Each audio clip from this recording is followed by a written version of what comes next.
नमस्कार मित्रहो, आपले सर्वांचे केएम व्हिडिओमध्ये सहर्ष स्वागत। आज आपण पाहणार आहोत एक बोधकथा। आजच्या बोधकथेचे नाव आहे लांडगा आणि मेंढीचे पिल्लू। चला तर मग ऐकूया आजची बोधकथा। कुंपण घातलेल्या एका कुरणात एक मेंढ्यांचा कळप चरत होता। धनगर एका झाडाखाली बासरी वाजवत बसला होता व त्याचे कुत्रे झोपी गेले होते।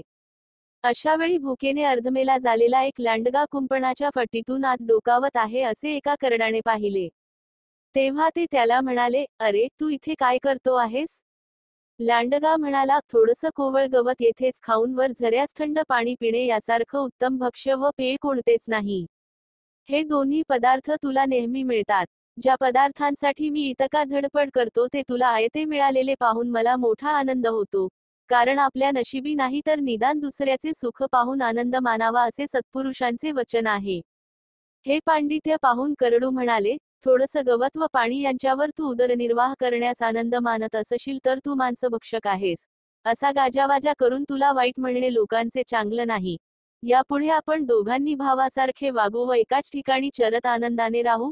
इतके बोलून ते मूर्ख व अनुभव नसलेले करडू कुंपणाच्या फटीतून बाहेर आले व लगेचच त्या दुष्ट लांडग्याच्या भक्ष्यस्थानी पडले।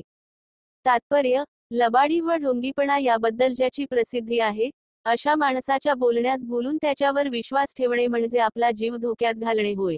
असेच सोपे शालेय भाषणे, निबंध, बोधकथा व शैक्षणिक व्हिडिओ पाहण्यासाठी आमचे केएम व्हिडिओ सबस्क्राईब करा।